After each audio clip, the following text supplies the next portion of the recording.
Hello friends, स्वागत है आपका आपके अपने channel A to Z job vacancies में। जैसा कि आपको पता है, इस चैनल के मीडियम से आप पाते हैं नए नए भर्ती अपडेट्स।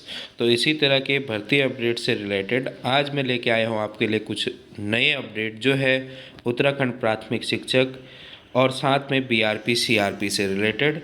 और साथ में आपको ये बताने जाऊँगा कि कौन सी परीक्षा जो है चुनाव में भी होगी।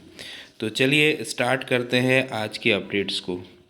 तो क्या है, देखिए, पूर्व घोषित कार्यक्रम के अनुसार 15 से 31 मई के बीच होगी CUET की परीक्षा। देखिए, CUET जो है, आपको पता है कि CUET अब जो ग्रेजुएशन कोर्सेज हैं उसके लिए एडमिशन के लिए टेस्ट कराता है।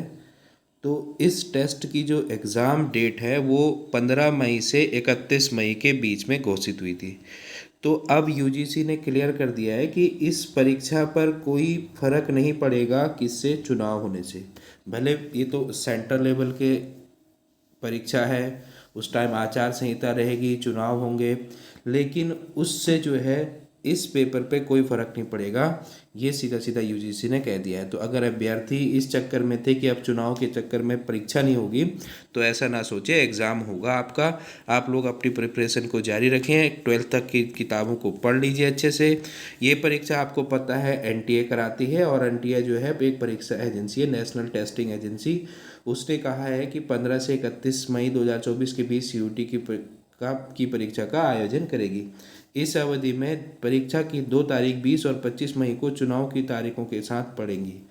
तो भले देखिए इस बीच तो चुनाव भी है, लेकिन तब भी कोई दिक्कत नहीं है। यूजीसी ने क्लियर कर दिया, यूजीसी अध्यक्ष ने क्लियर कर दिया। देखिए कि यूजीसी अध्यक्ष ने कहा, राष्ट्रीय परीक्षा टेस्टिंग एजेंसी पूर्व घोषित कार्यक्रम के अनुसार 15 मई से 31 मई 2024 के बीच CUET यूजी के आयोजन करेगी। तो ये फिक्स है, आपकी एग्ज़ाम डेट चेंज नहीं होगी। आचार संहिता या चुनाव होने से इस एग्ज़ाम पे कोई फ़र्क नहीं पड़ेगा, ये चीज़ क्लियर है। अब बात करते हैं नेक्स्ट है बीआरपी सीआरपी भर्ती की तैयारी शुरू। तो जो उत्तराखंड की बीआरपी सीआरपी की भर्ती है उसकी जो प्रक्रिया है वो शुरू हो चुकी है। जैसा कि मैंने आपको बताया था कि उसमें 55% स्नातक और प्रासंगिक विषय के साथ स्नातकोत्तर उत्तीर्ण होना चाहिए, बीएड डिग्री होनी चाहिए, और साथ में कंप्यूटर का क्या होना चाहिए, आपके पास नॉलेज होना चाहिए। तो ये चीज़ें आपके पास हैं। सीआरपी के लिए भी सेम चीज़ें थी।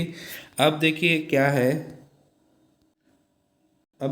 है, पूरी न्यूज़ अपडेट ये देखते हैं। इस संबंध में राज्य परियोजना निदेशक वंशीधर तिवारी ने सेवा योजना विभाग के रोजगार प्रयाग पोर्टल के देहरादून स्थित नोडल कार्यालय को पत्र भेजा है। सेवानिवृत्त शिक्षक भी भर्ती का हिस्सा बन सकते हैं।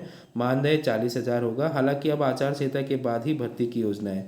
अब देखिए इसमें तो ये लिखा आ रहा है कि आचार संहिता के बाद ही जो है भर्ती की योजना है। तो देखते हैं कहाँ तक भर्ती हो पाती है और कब तक हो पाती है, क्योंकि इसमें जो लिखा आ रहा है ये तो ये है, लेकिन अगर इसका सब कुछ क्लियर है तो भर्ती को आ जाना चाहिए था। अब देखते हैं क्यों इसको लटकाया भी जा सकता है, तो भर्ती लेट भी आ सकती है। तो ये है बीआरपी सीआरपी की अपडेट। अब इसमें जो है देखते हैं भर्ती की प्रक्रिया और स्पष्ट नियमावली ना होने से अब तक सीआरसी और बीआरसी के पदों पर सरकारी स्कूल के शिक्षक ही कार्यरत रहते थे। अब तक जो है गवर्नमेंट टीचर ही इस पे जो है पोस्ट पे रहते थे, बीआरपी और सीआरपी की। चलिए बात करते हैं अगली अपडेट की। बीआरपी सीआरपी से ही रिलेटेड है, और उसी को जो है डॉक्टर शिक्षा बंशीधर तिवारी हो गया, उन्होंने किस किस को भेजा था आपको पता है, हल्द्वानी को भी भेजा था कार्यालय को, और वहाँ पे आपके पास इस कार्यालय को भी भेजा था। लेकिन अभी देखिए इसमें एक चीज़ और क्लियर नहीं हो पाती है पा रही है कि CTET 1 चाहिए या CTET 2 चाहिए, UTET 1 चाहिए या UTET 2 चाहिए। तो जैसा कि अभी क्लियर चीज़ें नहीं हो पा रही हैं, तो ये सारी चीज़ें आपको क्लियर कब होंगी, जब एजेंसी अपना नोटिफिकेशन निकालेगी और उसमें डिटेल से एडवर्टाइजमेंट को निकालेगी, तब जाके आपको सारी चीज़ें ओके हो जाएंगी। अब बात करते हैं प्राथमिक शिक्षक भर्ती की। देखिए क्या था, 3,253 पदों पर जो प्राथमिक शिक्षक भर्ती है वो आचार संहिता की वजह से फिर से लटकती हुई नजर आ रही है, क्योंकि इस भर्ती की प्रक्रिया जो अध्याचन था वो पूर्ण नहीं हो पाया था, इसलिए ये भर्ती निकल नहीं पाई थी। तो राज्य में चुनाव आचार संहिता लगने से पहले शासन की अनुमति न मिलने से 3,253 पदों पर प्राथमिक शिक्षकों की भर्ती लटक गई है। धामी कैबिनेट के उत्तराखंड राज्य के प्रारंभिक शिक्षा सेवा नियमावली 2012 में संशोधन के प्रस्ताव को मंजूरी दी थी। आपको पता है कि उस प्रस्ताव को मंजूरी मिल गई थी जो आपके पास इसकी क्वालिफिकेशन से रिलेटेड था कैबिनेट में, लेकिन फिर उसके बाद उसमें बहुत सारी चीज़ें होती हैं। प्रदेश में प्रारंभिक शिक्षा में बेसिक के शिक्षकों के पदों पर पिछले 3 साल से अधिक समय से भर्ती लटकी हुई है। तो फिलहाल ये भर्ती लटकी हुई नज़र आ रही है। अब देखते हैं क्या होता है इसमें। आपको पता है कि ये जो पहला मामला था जब 15 जनवरी 2021 को जब शासन ने शिक्षकों को इस भर्ती में एनआईएस से डीएलएड अभ्यर्थियों को भी शामिल करने का आदेश दिया था। पहली बार इसमें क्या हुआ था, डीएलएड जो एनआईएस से किए हुए हैं उनको भी बैठने की अनुमति मिल गई थी या उनको भी आवेदन करने की अनुमति मिल गई थी। फिर क्या हुआ, इसके बाद शासन ने 10 फरवरी 2021 को एक अन्य आदेश जारी किया और 15 जनवरी 2000 आदेश को रद्द कर दिया। तो पिछले आदेश को रद्द कर दिया था 10 फरवरी 2021 को। फिर सुप्रीम कोर्ट ने जो है 14 फरवरी 2023 को प्राथमिक शिक्षक भर्ती से बीएड अभ्यर्थियों को बाहर कर दिया था। तो उसके बाद जो है ये भर्ती काफ़ी लंबी तरह से लटक चुकी थी।